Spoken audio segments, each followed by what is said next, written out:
Yes, sir.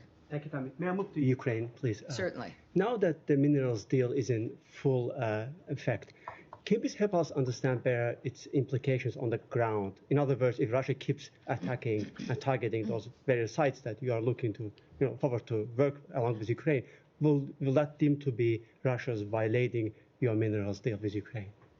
Well, remember, this is not at all related to the negotiations regarding the ceasefire and the conflict.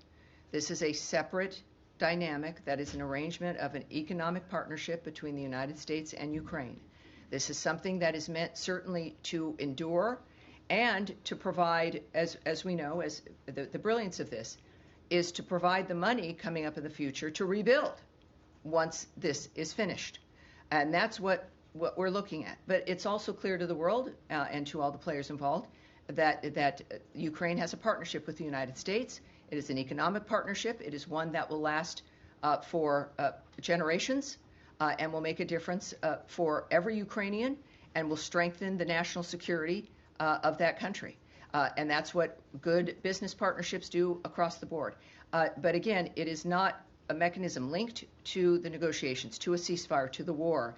But it certainly is something that, again, when it comes to national security and the nature of who your friends are, as we've said, being a friend of the United States is something that can help your country make it more secure and opens up the future for people. So that is in the midst of all of the difficulties for our Ukrainian friends, whom we continue to support and have exerted much energy on, not just for one thing. Certainly the ceasefire and an end to the conflict is key, but thinking creatively about what do we do to stop this from continuing?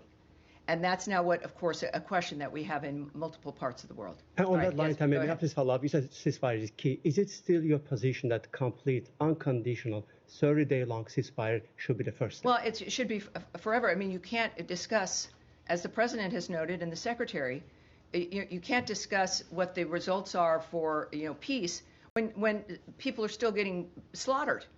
How that can't work.